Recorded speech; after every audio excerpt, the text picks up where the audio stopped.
Hello, I'm M.K.Davis. You know, in the world of Bigfooting, the evidence is very hard to come by. And when you come by it, oftentimes it's mistaken evidence or maybe even an outright hoax. And, you know, no one wants to be fooled or even hoaxed or anything like that. And you become a little bit jaded after a while, and you look at everything with a skeptical eye. And you have to ask yourself, what am I looking at here? Am I looking at a hoax? If I'm looking at a hoax, is it all a hoax? Some people say, well, a little bit of leaven ferments the whole lump. And maybe that's the case with flour, but not with Bigfoot evidence, because Bigfoot evidence often involves, some odd characters and people who through their life, through their efforts, kind of have a mixed bag of a little bit of real things and a few fake things. And you look back in history, you see examples of that. Let me show you. Let's take a look at this little famous piece of footage. Blue Creek Mountain Road in Northern California, overlooking the Bluff Creek, or Blue Creek, but very close to the Bluff Creek area. And you'll see, as you look at this little piece of footage, that you'll notice that there are a mix of different type of tracks going up and down this thing. And let's just take a look at it.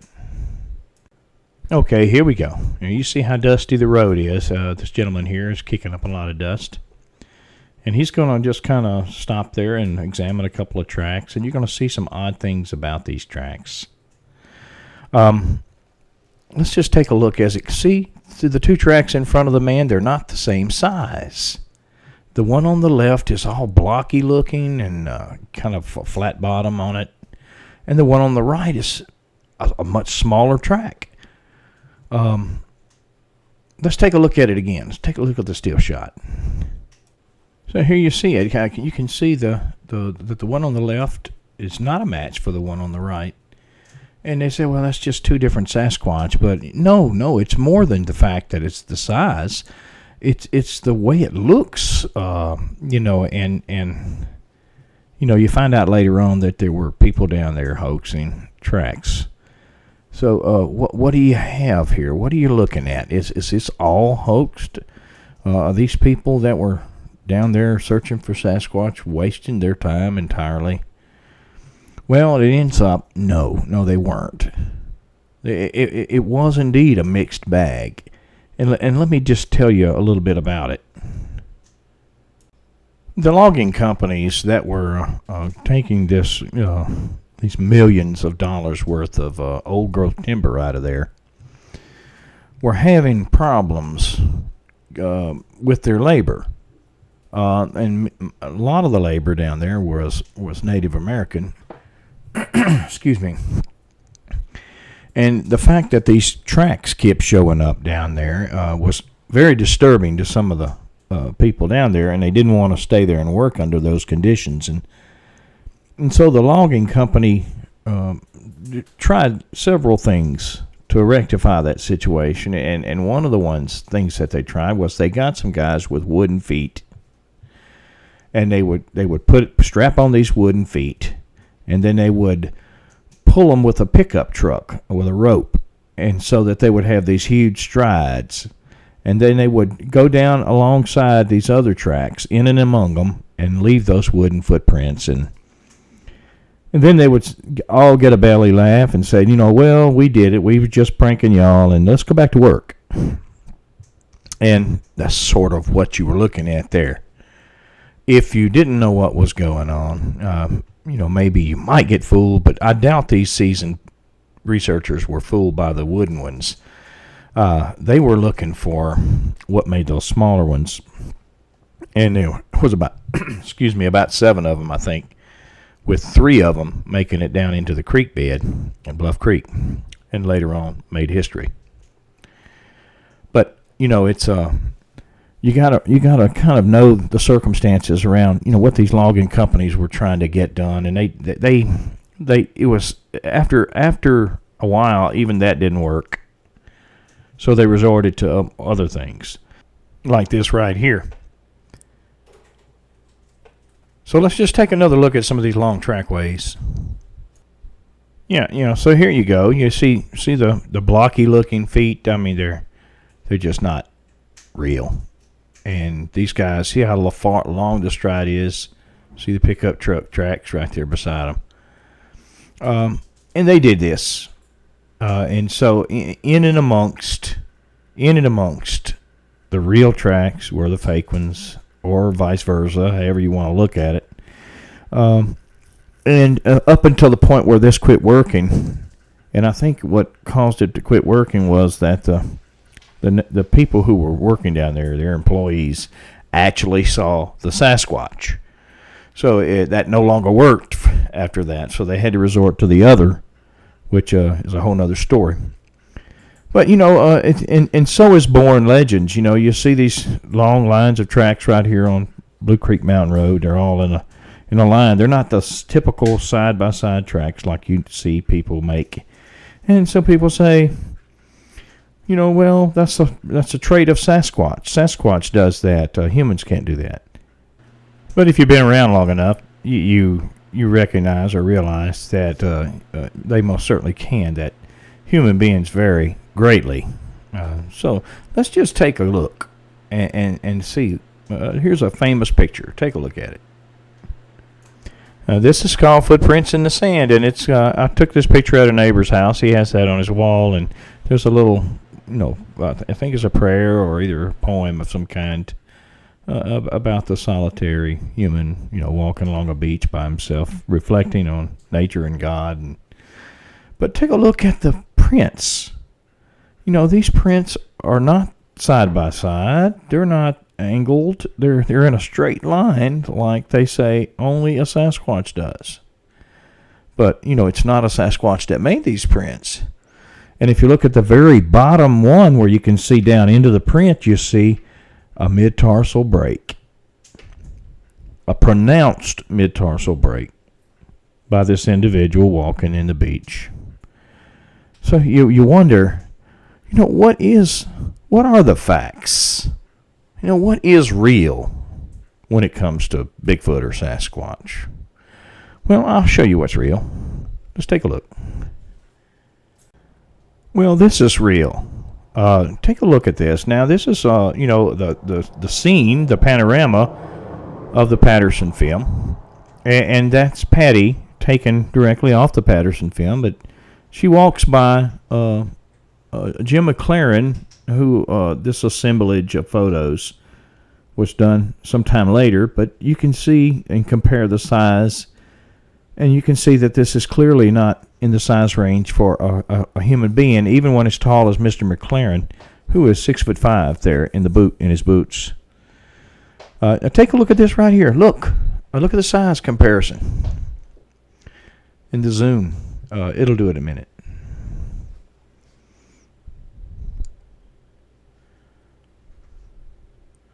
There you go. Look at this. It doesn't even compare. See, that's when you get some meat and potatoes there. This is not something that somebody just staged, nobody in a suit. And the reason I say that there's not anybody in a suit is because the film is good enough to tell you that. It's not all fuzzy and grainy like people claimed. Just take a look at this right here on these enhancements here. They kind of speak for themselves. The film speaks for itself. It's good enough, that it overcomes an awful lot. Take a look at the muscles right behind the right shoulder blade. Just look at them moving up and down when you oscillate this file. And you got the enhancement done. It's brightened up. It looks like a halo of light around it. But you see the huge amount of good it did. And that so the Patterson film survives any of the the shady dealings of any of the characters around it, the claims that people made of being the man in the suit, that type of thing. But considering what we've already seen, could it be possible that there was a suit, that this man who claims to have been in the suit passed a lie detector test? So maybe, is it possible? What is the explanation here? Let's consider it. Now, in this little collage right here, you see in the lower left, you see a group of people, cowboys, what have you, between two trees in a row lined up. This was the cast of a movie.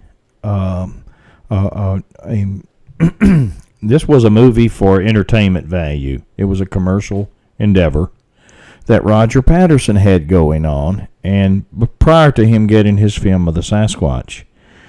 And when he got his film of the Sasquatch, he abandoned that project, and he went into he went down a different road, obviously, because he got something that was very special to him and meant a lot more to him than making that commercial endeavor. So later on, the movie was made, but it was made by a man named Ron Olson. Roger went to his death, continuing to look for more Sasquatch evidence. This was a man that was all shook up by what he filmed. His life was transformed, as you can imagine it would be. Let's just take a look, closely at that picture. Now, between the trees, you'll see a Roger Patterson's on the far left-hand corner, and then the second to the last guy on the right with the long hair is Bob Gimlin playing an Indian guide. He was in complete, character. And then on the upper left is a movie marquee that they had made up for the movie, even though they didn't have the movie made yet. But what a lot of people don't realize, that in amongst those characters, one of those men is a man named Bob Hieronymus, a neighbor of Bob Gimlin, who claimed to be the man in the suit in the Patterson film. Well, we've already discussed that the Patterson film stands on its own because of what you see on it. It's a real, it's clearly not a suit. So what this man is saying is that he put on a suit for a movie, but not the movie that you see the Patterson subject in.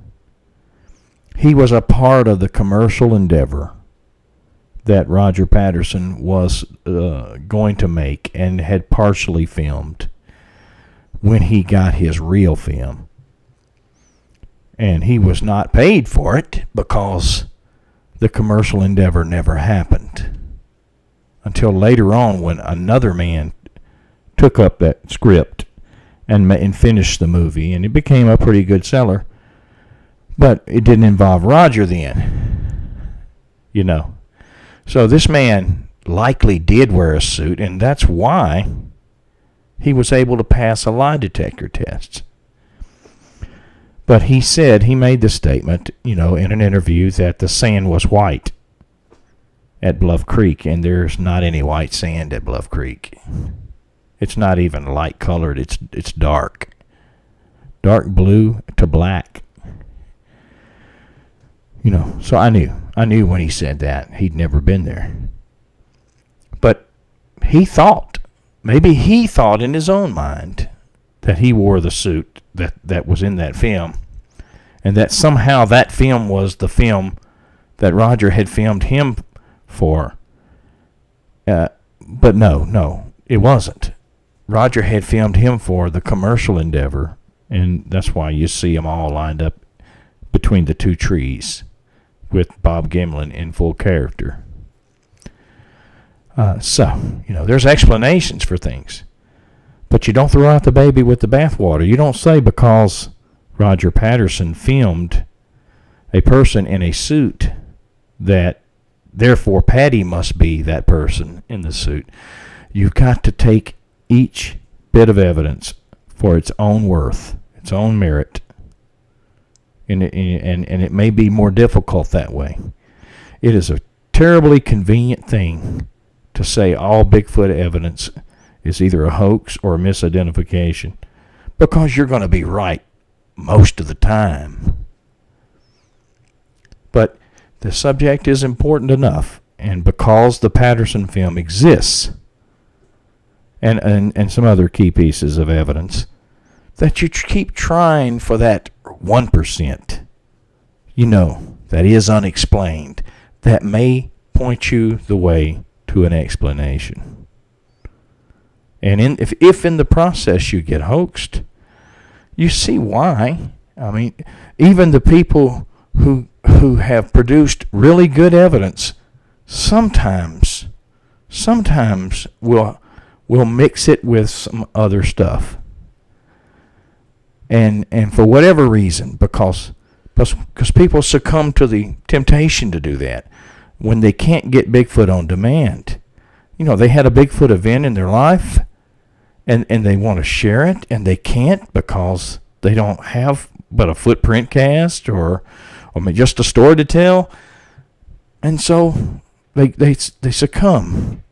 And then you have this footprint cast, which is very real, and then you have 10 others that made with wooden feet.